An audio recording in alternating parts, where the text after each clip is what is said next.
warahmatullahi wabarakatuh. Perkenalkan, nama saya Nazla Aulia Anissa Sabrina. Di sini saya sebagai moderator dari kelompok 3 yang akan mempresentasikan hasil diskusi dari kelompok kami terkait dengan analisis dan rekomendasi perbaikan layout Rumah Sakit Sejahtera. Sebelumnya perkenalkan dengan anggota kelompok kami. Yang pertama ada Aksendo Fairuz Zaidan dengan NIM 02, ada Ananda Dwi Lamsa Fitri dengan NIM 05, ada Kristina Elita Luciawati dengan NIM 11, ada Lili Anggola Mekaratri dengan NIM 11. Selanjutnya ada saya sendiri, Nazla Aulia Anissa Sabrina dengan NIM 31, ada Serafina Mela Ivana Putri dengan NIM 35, dan yang terakhir ada Tiara Dwi Larasati dengan NIM 36. Saya akan menjelaskan latar belakang dan data kasus pelayanan IGD pada RS Sejahtera. Latar belakang, instalasi gawat darurat merupakan unit pelayanan rumah sakit yang memiliki peran penting dalam memberikan penanganan cepat, tepat, dan efisien kepada pasien dengan kondisi kegawat daruratan. Efektivitas pelayanan di IGD sangat dipengaruhi oleh tata letak ruang dan alur perpindahan pasien. Layout yang kurang optimal dapat menyebabkan terjadinya antrean, peningkatan waktu tunggu, serta penumpukan pasien pada area tertentu sehingga menurunkan efektivitas pelayanan. Salah satu metode yang dapat digunakan untuk memperbaiki tata letak fasilitas pelayanan adalah dengan systematic layout planning, yaitu metode perencanaan layout berdasarkan hubungan kedekatan aktivitas dan efisiensi alur kerja. Oleh karena itu, diperlukan analisis pada IGD Rumah Sakit Sejahtera untuk mengetahui permasalahan pelayanan dan memberikan rekomendasi perbaikan layout guna meningkatkan efisiensi serta kualitas pelayanan pasien. Selanjutnya, data kasus. Berdasarkan studi kasus pada pelayanan IGD Rumah Sakit Sejahtera, diperoleh data yang pertama, waktu tunggu pasien dari proses triase hingga pemeriksaan di IGD mencapai 55 menit. Waktu tersebut melebihi standar pelayanan IGD yaitu 30 menit sehingga menunjukkan adanya keterlambatan dalam proses pelayanan pasien. Yang kedua, nilai bor ruang observasi IGD mencapai 110%. Angka tersebut menunjukkan bahwa tingkat penggunaan tempat tidur pada ruang observasi telah melebihi kapasitas ideal sehingga berpotensi menyebabkan kepadatan pasien dan terganggunya efektivitas pelayanan. 3011. Di sini saya akan menjelaskan untuk bagian bottleneck pada alur triase ke ruang pemeriksaan. Identifikasi masalah, terjadi keterlambatan pelayanan dari triase menuju ruang pemeriksaan. Waktu tunggu pasien mencapai 55 menit padahal standar pelayanan hanya 30 menit.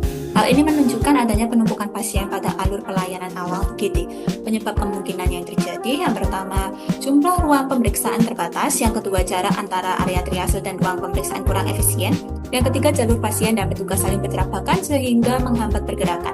Yang keempat, belum ada pemisahan alur pasien gawat darurat dan non-gawat darurat. Dampak yang dapat terjadi yaitu yang pertama, penanganan pasien menjadi lebih lambat, yang kedua, kepadatan area IGD, yang ketiga, risiko keselamatan pasien meningkat, dan yang terakhir, kepuasan pasien menurun.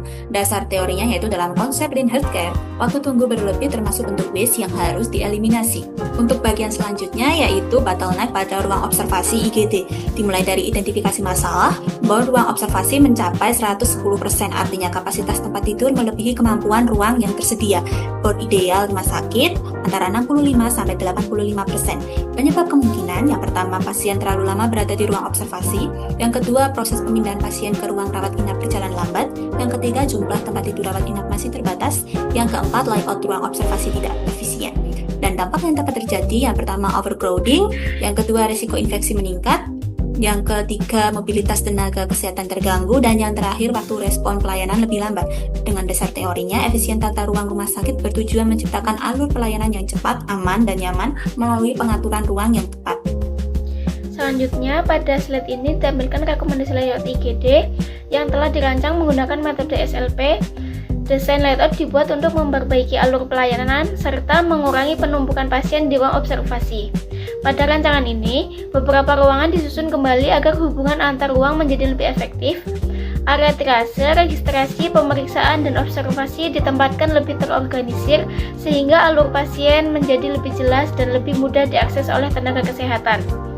Selain meningkatkan efisien pelayanan, rekomendasi layout ini juga bertujuan untuk meningkatkan kenyamanan pasien dan mempercepat proses penanganan di IGD. Rekomendasi perbaikan layout IGD RS Sejahtera dengan metode SLP. Optimalisasi ruang observasi. bor observasi 110% menunjukkan kapasitas melebihi batas idealnya. Solusi yang dilakukan ada 4. Yang pertama adalah penambahan bed observasi, sistem modular atau flexible bed. Yang ketiga ada zonasi pasien sesuai kondisi. Yang terakhir ada nurse station lebih strategis. Jadi targetnya adalah bor turun menjadi 80-85% dan overcrowdingnya berkurang. Reorganisasi alur triage, registrasi, dan pemeriksaan untuk menurunkan waktu tunggu dari 55 menit menjadi kurang dari 30 menit. Ada 4 cara, yaitu triage ditempatkan di dekat pintu masuk pasien. Yang kedua ada registrasi setelah triase. Yang ketiga ada pemeriksaan dekat registrasi. Yang terakhir adalah jalur pasien umum dan kritis dipisahkan. Jadi nanti hasilnya alur akan lebih cepat, efisien, dan mengurangi antrian. Integrasi area penunjang. Farmasi, lab cepat, dan radiologi dasar perlu dekat area tindakan untuk mempercepat diagnosis dan terapi, atau lebih tepatnya ruang tindakan harus dekat dengan akses ambulans. Untuk penempatan tindakan atau resusitasinya ialah untuk penanganan pasien kritis lebih cepat, untuk mengurangi waktu transfer, dan mendukung golden periode emergency care. Jadi perbaikan layout dengan metode SLP dapat meningkatkan efisiensi pelayanan, mempercepat alur pasien, dan menurunkan overcrowding serta mendukung keselamatan sesuai standar regulasi rumah sakit. Baik, selanjutnya yaitu kesesuaian terhadap Permenkes nomor 40 tahun 2022. Yang pertama, terdapat pemisah pintu masuk ambulan dan pintu masuk pasien sehingga alur pelayanan lebih teratur dan mengurangi crossing flow. Yang kedua, area triase ditempatkan dekat pintu masuk pasien untuk mempercepat proses identifikasi tingkat kegawat daruratan. Yang ketiga, ruang tindakan atau resusitasi berada di area sentral dan dekat dengan ruang pemeriksaan sehingga mempercepat proses medis pasien krisis. Yang keempat, koridor atau area transisi memiliki sirkulasi yang cukup luas untuk mobilisasi pasien menggunakan brengkar maupun kursi roda. Yang kelima, ruang observasi ditempatkan dekat area pelayanan utama sehingga memudahkan monitoring pasien secara kontinu. Yang keenam, tersedia akses keluar pasien dan exit ambulan yang mendukung kelancaran arus keluar masuk pelayanan IGD. Dan yang ketujuh, tata ruang mendukung efisiensi pelayanan, keselamatan pasien, dan kemudahan kerja tenaga kesehatan. Selanjutnya, kesesuaian terhadap SNARS edisi 1.1. Yang pertama, layout mendukung alur pelayanan pasien yang lebih efektif dari triase menuju pemeriksaan dan observasi. Yang kedua, penempatan ruang triase dan pemeriksaan yang berdekatan membantu mengurangi waktu tunggu pelayanan pasien. Yang ketiga, ruang observasi terpisah dari ruang tindakan sehingga monitoring pasien dapat dilakukan lebih optimal. Yang keempat, pemisah area publik dan area medis mendukung penerapan pasien safety dan pengendalian risiko pelayanan.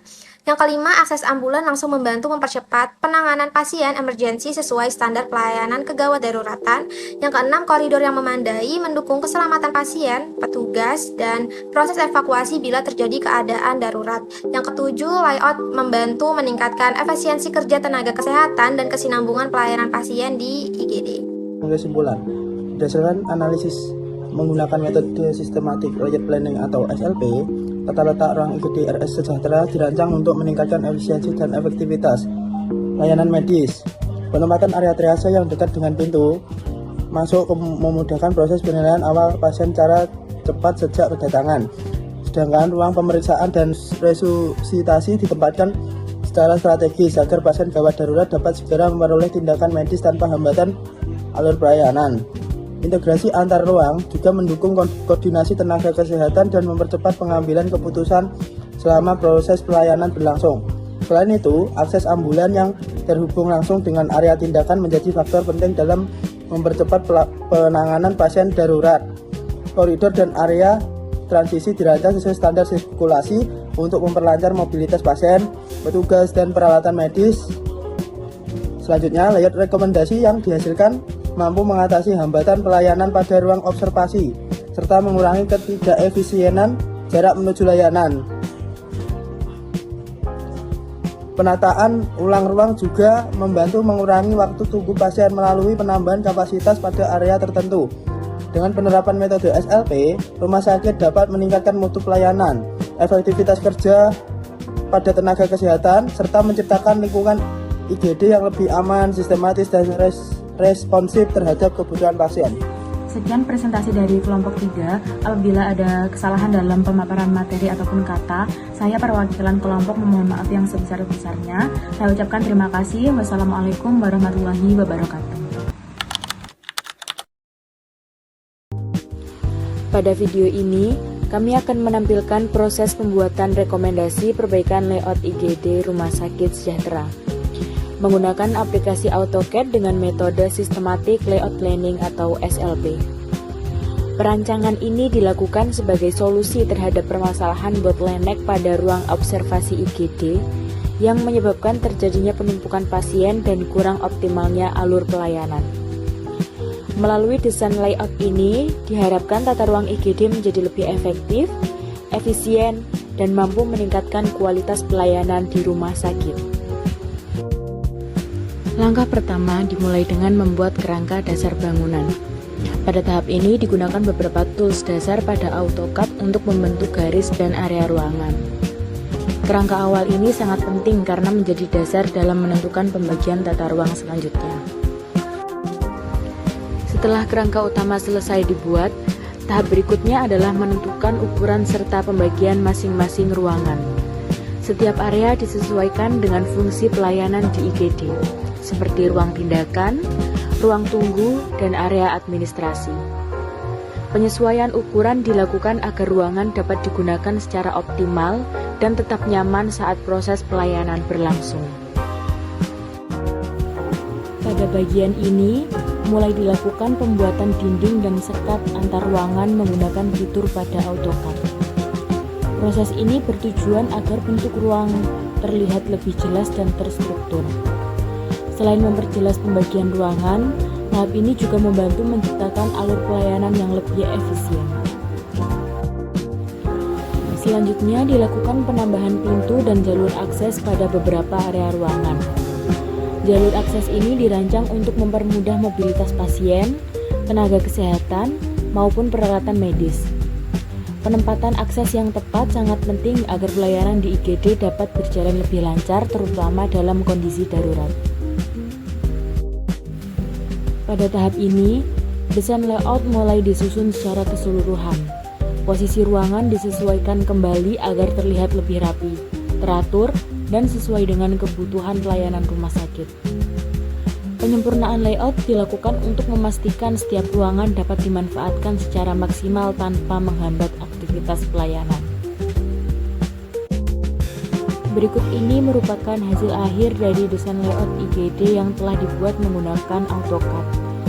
Desain ini menunjukkan pembagian ruangan yang lebih terstruktur dengan mempertimbangkan efisiensi ruang, kenyamanan, serta kelancaran alur pelayanan di rumah sakit.